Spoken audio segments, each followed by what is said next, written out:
प्रिय विद्यार्थियों, नमस्कार। इस व्याख्यान में हम प्राथमिक समंकों के संकलन की विधियों के बारे में विस्तार से जानेंगे। इससे पूर्व के व्याख्यान में हमने समंकों का अर्थ, परिभाषा और प्रकार के बारे में जाना और यह भी जाना कि समंक कितने प्रकार के होते हैं, प्राथमिक और द्वितीयक समंक, और प्राथमिक समंक और द्वितीयक समंक का अर्थ क्या है और इन दोनों में अंतर क्या है।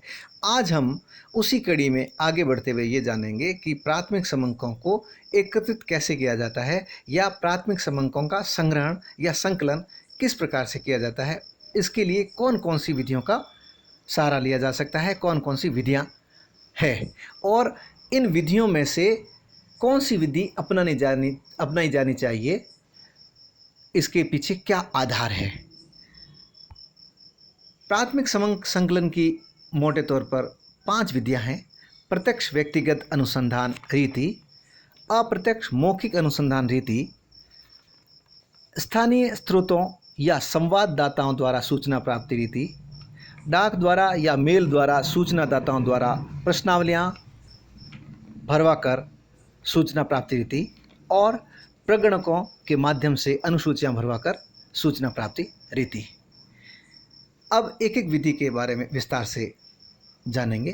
पहली विधि प्रत्यक्ष व्यक्तिगत अनुसंधान रीति है। जैसा कि नाम से ही प्रतीत होता है, प्रत्यक्ष व्यक्तिगत अनुसंधान रीति अर्थात अनुसंधानकर्ता या अध्ययनकर्ता द्वारा प्रत्यक्ष व्यक्तिगत रूप से संपर्क कर सूचनाएं एकत्रित किया जाना। इस रीति के अंतर्गत अनुसंधानकर्ता या अध्ययनकर्ता स्वयं जांच क्षेत्र में जाता है और सूचनादाताओं से सूचनाएं प्राप्त करने के लिए व्यक्तिगत संपर्क कर सूचनाएं प्राप्त करता है, संकलित करता है और उसे अपने उद्देश्य के अनुसार व्यवस्थित करके सांख्यिकी विधियों द्वारा विश्लेषण करता है। इस विधि की खासियत यह है कि अनुसंधानकर्ता को स्वयं को जांच क्षेत्र में जाना होता है। इसलिए ये जरूरी है कि अनुसंधानकर्ता या अध्ययनकर्ता व्यवहारिक हो, कुशल हो, धैर्यवान हो, विनम्र हो, तर्कशील हो, निष्पक्ष हो और सूक्ष्मदर्शी भी हो। साथ ही कई बार ये भी देखने में आता है कि अध्ययनकर्ता को उस क्षेत्र की जानकारी भी हो और उस क्षेत्र में रहने वाले लोगों जिनसे सूचनाएं प्राप्त करनी हैं उनकी भाषा के बारे में भी जानकारी हो। यदि क्षेत्र के बारे में जानकारी नहीं है तो जो उस क्षेत्र के बारे में जानते हैं उनसे जानकारी प्राप्त करना, या आजकल इंटरनेट पर और गूगल के माध्यम से बहुत सुविधा हो गई है, उस क्षेत्र के बारे में अच्छी तरह से जानकारी प्राप्त की जा सकती है। और साथ ही उस क्षेत्र के लोगों जिनसे सूचनाएं प्राप्त करनी हैं उनकी भाषा के बारे में जानकारी होनी अनुसंधान करते के लिए आवश्यक होती है। यदि नहीं उनकी भाषा जानता है अनुसंधान करता तो उसके लिए उसे दुभाषी रखने की आवश्यकता पड़ती है। इस विधि के फायदे ये है कि इस विधि द्वारा संकलित समंक अधिक मौलिक होते हैं और शुद्ध होते हैं, क्योंकि अनुसंधानकर्ता स्वयं उस क्षेत्र में जाकर सूचनाएं प्राप्त करता है। इस विधि द्वारा संकलित समंक एक रूप होते हैं। इनमें अधिक एक रूपता पाई जाती है, अधिक सजातीयता पाई जाती है और समंक अधिक विस्तृत और विश्वसनीय भी होते हैं, क्योंकि अनुसंधानकर्ता स्वयं उत्तरदाताओं से सीधे संपर्क करते हुए सूचनाएं प्राप्त करता है। इसलिए ये विधि अधिक उपयुक्त भी है और लोचदार भी है। लेकिन इसके गुण होते हुए भी इसके कुछ दोष है। वो ये है कि इस विधि में धन, समय और संसाधन अधिक व्यय होते हैं, क्योंकि इसके लिए स्वयं को जाना पड़ता है, जिसके लिए समय भी चाहिए, धन भी चाहिए, संसाधन भी चाहिए।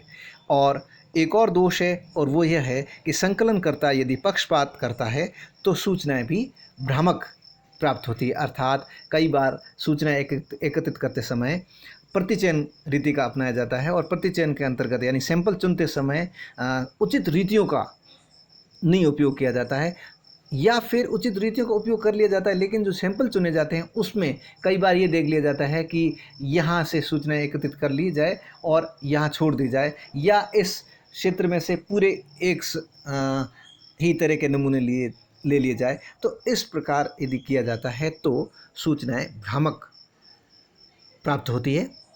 और एक और दोष है, और ख़ास दोष है, कि यह विधि सीमित अनुसंधान के लिए ही उपयुक्त होती है। यदि क्षेत्र विस्तृत है तो इस रीति का उपयोग किया जाना बहुत मुश्किल होता है या बहुत ही अधिक समय खर्च होता है। दूसरी विधि है अप्रत्यक्ष मौखिक अनुसंधान रीति। इससे सीधा अर्थ ये निकलता है कि प्रत्यक्ष संबंध नहीं होता है, अर्थात अनुसंधानकर्ता या अध्ययनकर्ता और जिनसे सूचनाएं प्राप्त करनी है उनका सीधा संपर्क नहीं होता है। इस विधि के अंतर्गत अध्ययनकर्ता या अनुसंधानकर्ता उन व्यक्तियों से सीधा संपर्क न कर उनसे संबंधित जहां समंक प्राप्त किए जा सकते हैं उनसे संपर्क कर सूचनाएं एकत्रित कर ली जाती है। जैसे मान लेते हैं एक अनुसंधानकर्ता या अध्ययनकर्ता एक महाविद्यालय, मान लेते हैं हमारे महाविद्यालय के विद्यार्थियों की आयु के बारे में जानकारी लेना चाहता है और उनके भार के बारे में आंकड़े एकत्रित करना चाहता है, तो वह विद्यार्थियों से संपर्क न करके जो ऑफिस में डाटा होते हैं, ऑफिस से कार्यालय से संपर्क कर वो वहाँ से अन्य अध्ययन से संबंधित समंक प्राप्त कर ले। ठीक इसी तरह से एक मिल में काम करने वाले मजदूरों की मासिक मजदूरी के बारे में और रहन सहन के बारे में सूचनाएं प्राप्त करनी है, तो अनुसंधानकर्ता या अध्ययनकर्ता सभी मजदूरों से न मिलकर मिल के मालिक या कार्यालय के रिकॉर्ड से या मजदूर संगठन के प्रतिनिधियों से संपर्क कर सूचनाएं एकत्रित कर लेता है, समंक एकत्रित कर लिया जाता है। तो इसे अप्रत्यक्ष मौखिक अनुसंधान रीति कहते हैं। इस रीति के जो फायदे हैं, गुण हैं, वो इस प्रकार है। यह विधि मितव्ययी है, इसमें समय, धन, संसाधन कम खर्च होते हैं, निष्पक्षता बनी रहती है, पक्षपात की संभावना कम रह जाती है, विस्तृत क्षेत्र के लिए उपयोगी है। इस रीति के अंतर्गत विशेषज्ञों की राय या सुझाव भी मिल जाते हैं। और इस रीति के दोष है उच्च स्तरीय शुद्धता की कमी रहती है, क्योंकि जिनसे सूचनाएं प्राप्त करनी है, जिनका वास्तव में अध्ययन किया जा रहा है, उनसे सीधा संपर्क नहीं किया जाता है, इसलिए उच्च स्तरीय शुद्धता की कमी रहती है। कई बार एक रूपता का भी अभाव पाया जाता है, और यदि रिकॉर्ड दोषपूर्ण है तो सूचनाएं भी गलत प्राप्त होगी या भ्रामक प्राप्त होगी और उनसे निकाले गए परिणाम भी भ्रामक प्राप्त होंगे। तीसरी विधि है स्थानीय स्रोतों या संवाददाताओं द्वारा सूचना प्राप्ति रीति। जैसा कि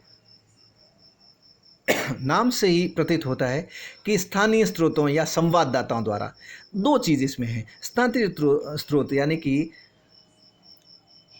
जो कार्यालय या जो एजेंसी एक जगह बैठकर अन्य स्थानों पर अपने संवाददाता या वहाँ पे जो स्थानीय स्रोत है वहाँ से सूचनाएं उनके माध्यम से प्राप्त कर एक जगह करके और फिर प्रसारण करती है या फिर पब्लिश करती है या अपने फाइलों में रिकॉर्ड के रूप में रखती है। इस तरह की विधि स्थानीय स्रोतों या संवाददाताओं द्वारा सूचना प्राप्ति रीति कहलाती है। और विशेषकर यह समाचार पत्रों, पत्र पत्रिकाओं, संस्थाओं, टेलीविज़न चैनलों या अन्य मीडिया द्वारा इस रीति का उपयोग किया जाता है। जैसे हम हमेशा देखते हैं, जो ही टीवी स्टार्ट करते हैं और उसमें कोई न्यूज़ के बारे में देख रहे होते हैं तो कुछ स्टूडियो से न्यूज़ आ रही होती है और वो सीधा कहते हैं कि चलिए हम आपको ले चलते हैं दिल्ली या बॉम्बे या जयपुर, जोधपुर अपने संवाददाता से, और फिर वहाँ से सूचनाएं आती है। लेकिन इसके गुण हैं तो साथ में दोष भी है, और दोष ये होते हैं कि इसमें एक रूपता का अभाव पाया जाता है। मैंने सीधा दोष के बारे में सीधा इसलिए बताया क्योंकि जब हम ये सूचनाएं देख रहे होते हैं तो उस समय लगता है कि एक जगह जो उत्तर दिए जा रहे हैं या एक जगह जो समाचार दिए जा रहे हैं, हो सकता है दूसरी जगह से जो समाचार आए उनमें और उनमें दोनों में सूचना देने के तरीका जो है वो अलग हो सकता है, या फिर जो समंक प्राप्त होते हैं वो भिन्न भिन्न हो सकते हैं। उनको फिर एक जगह करना पड़ता है या फिर उनको कोरिलेट करना पड़ता है जो स्टूडियो में बैठे हुए सूचनाएं प्रसारित कर रहे होते हैं। तो एक रूपता का अभाव होता है। शुद्धता और मौलिकता की कमी भी हो सकती है, क्योंकि कई बार केवल स्थानीय सूचना देने वालों पर ही निर्भर रहना पड़ता है। हो सकता है उन्होंने यदि गलत सूचनाएं दी है, या फिर उन्होंने जिनसे पूछा है उन्होंने यदि कोई बाज़ होके अपनी बात कह दी है, तो सब तक वही बात पहुंच जाती है। और इसके गुण हैं, यह रीति मितव्ययी है, समय, धन और परिश्रम की बचत होती है, और व्यापक क्षेत्र और विस्तृत क्षेत्र के लिए उपयोगी है, और दूर दराज से भी सूचना संकलन में सहायक है। जैसा कि हम ज्यों ही इस विधि और इसके गुण को देखा तो पिक्चर अपने आप ही दिमाग में बैठ गई कि वहाँ स्टूडियो में बैठे बैठे भी सूचनाएं बहुत दूर दराज से भी प्राप्त की जा सकती है, बल्कि 7 समुद्र पार से भी सूचनाएं कुछ ही सेकंड्स में या कुछ ही मिनटों में प्राप्त की जा सकती है। कॉनन ने इस विधि के बारे में इस तरह से कहा है, यह रीति तब उपयोगी रहती है जबकि सस्ते व शीघ्रता से आंकड़े प्राप्त करने हो और परिशुद्धता का विशेष महत्व न हो, तो यह विधि ज़्यादा महत्वपूर्ण है, ज़्यादा उपयोगी है। चौथी विधि है डाक द्वारा या मेल द्वारा सूचनादाताओं द्वारा प्रश्नावलियां भरवाकर सूचना प्राप्ति रीति। वर्तमान में इसे मेल द्वारा भी जोड़ दिया है। पहले इस विधि का नाम केवल डाक द्वारा सूचनादाताओं द्वारा प्रश्नावलियां भरवाकर सूचना प्राप्ति रीति हुआ करता था, लेकिन वर्तमान में चूंकि ईमेल, जीमेल का भी बहुत उपयोग किया जाने लग गया है, और विशेषकर अभी कोविड-19 के दौर में तो इतने सर्वे और इतने अध्ययन हो रहे हैं जिसमें आए दिन कोई न कोई मेल आती है जिसमें आप लिखा होता है कि आपको हम इस सर्वे में शामिल करते हैं, आप अपने आसपास की सूचनाओं को इसमें भरने में हमारी मदद करें और सर्वे को संपन्न करने में हमारी मदद करें। अर्थात इस विधि के अंतर्गत अध्ययनकर्ता या अनुसंधानकर्ता एक अपने अध्ययन से संबंधित एक प्रश्नों की सूची बनाता है और वह प्रश्नावली तैयार कर डाक द्वारा या आजकल मेल द्वारा उस क्षेत्र के लोगों को भेज दी जाती है, और उनसे यह आग्रह किया जाता है कि आप यह प्रश्नावली भरकर या इस प्रश्नावली में दिए गए प्रश्नों का उत्तर भरकर हमें जल्दी वापस भेजें, क्योंकि यह हमारे अध्ययन में या शोध में अति आवश्यक है। और साथ में ये भी अनुरोध करता है कि आप द्वारा दी गई सूचनाएं या उत्तर गोपनीय रखे जाएंगे, इसका हम विश्वास दिलाते हैं। तभी सूचना देने वाला या उत्तर देने वाला उत्तर देता है, नहीं तो वो संकोच कर सकता है, इसलिए ये साथ में लिखा जाता है। यद्यपि यहाँ मैंने एक बार कही है प्रश्नावली, प्रश्नों की एक सूची बनाकर। यहाँ मैं एक और चीज़ कहना चाहूँगा, चूँकि अगली जो आ रही है 5वीं विधि, उसमें हम देखेंगे अनुसूची के बारे में, और इसमें हम प्रश्नावली के बारे में बात करें तो प्रश्नावली और अनुसूची के बारे में शॉर्ट में यहाँ पे बताना चाहूँगा कि प्रश्नावली प्रश्नों की एक सूची होती है, प्रश्नमाला होती है, और अनुसूची भी प्रश्नों की एक सूची होती है, प्रश्नों की एक माला होती है। लेकिन दोनों में अंतर ये होता है, जहाँ पर उत्तरदाता, सूचना देने वाले, रेस्पोंडेंट्स पढ़े लिखे होते हैं या स्वयं उस प्रश्नों को पढ़कर समझकर उत्तर देने में सक्षम होते हैं, वहाँ पे प्रश्नावली बनाई जाती है। और जहाँ पर उत्तरदाता स्वयं उत्तर नहीं दे सकते हैं या प्रश्न को पढ़कर समझ नहीं पाते हैं या उस उत्तर देने में सक्षम नहीं होते हैं, तो साक्षात्कार लेने वाला या सूचना प्राप्त करने वाला सूचनादाता से, उत्तरदाता से, रेस्पोंडेंट से प्रश्न पूछकर उससे उत्तर लेकर स्वयं उसमें भरता है। दोनों में यही अंतर है, दोनों ही प्रश्नों की अनुसूची होती है, प्रश्नों की प्रश्नमाला होती है, प्रश्नावली और अनुसूची। तो इसमें हमने देखा डाक द्वारा या मेल द्वारा सूचना प्राप्त करना, तो इसमें हमने देखा कि प्रश्नावली बनाकर भेजी जाती है, अर्थात अध्ययनकर्ता अपनी जगह बैठा हुआ ही प्रश्नों की एक सूची भेज देता है, जिससे आगे वाले सभी पढ़े लिखे होते हैं या प्रश्नों को पढ़कर समझकर उसका उत्तर देने में सक्षम होते हैं, तभी वो उस प्रश्नमाला का उत्तर भरकर वापस भेज सकता है। इस विधि के जो गुण हैं वो इस तरह से है। यह विधि कम खर्चीली है, क्योंकि इस विधि में अध्ययनकर्ता या अनुसंधानकर्ता अपनी जगह बैठा ही प्रश्नों की एक सूची बनाकर डाक द्वारा भेज देता है या फिर मेल द्वारा भेज देता है, इसलिए इसमें कम से कम खर्च आता है। प्राप्त सूचनाओं में मौलिकता रहती है। मौलिकता इसलिए रहती है क्योंकि सूचनाएं देने वाला स्वयं सूचना भरता है। व्यापक क्षेत्र के लिए बहुत ही उपयोगी है, अर्थात यदि उत्तर देने वाले या फिर जो अध्ययन क्षेत्र है वो बहुत ज़्यादा व्यापक हो या बहुत ज़्यादा विस्तृत हो, यानी रेस्पोंडेंट्स की संख्या बहुत ज़्यादा निर्धारित करें या सैंपल्स हम बहुत अधिक मात्रा में चुनते हैं, तो ऐसी स्थिति में यह विधि बहुत ही कारगर साबित होती है। इस रीति के जो दोष है वो इस तरह से यह केवल शिक्षित क्षेत्र तक ही सीमित होती है। जैसा मैंने पहले बताया कि प्रश्नावली इसमें बनाकर भेजी जाती है, अर्थात ये सोच के कि प्रश्नावली जिनको भेजी जा रही है या जिनसे उत्तर प्राप्त किए जा रहे हैं वो सभी पढ़े लिखे हैं और प्रश्नों को समझ सकते हैं और उत्तर दे सकते हैं, अर्थात यह शिक्षित क्षेत्र तक ही सीमित है। इसमें लोचता का अभाव रहता है। इसलिए लोचता का अभाव रहता है, लोचता का मतलब है प्रश्नावली बनाने के बाद में हम उसमें प्रश्नों में कमी या वृद्धि कर सकें या प्रश्नों को संशोधन कर सकें या बदल सकें, क्योंकि एक बार डाक द्वारा भेजने पर वो ही उत्तर उनसे संबंधित उत्तर आएंगे या डाक मेल द्वारा भेजने पर भी उन्हीं के उत्तर आएंगे। यदि हम बार बार संशोधन करके भेजते हैं, अध्ययनकर्ता यदि भेजता है सूचनादाता से, तो वो उत्तर नहीं देगा।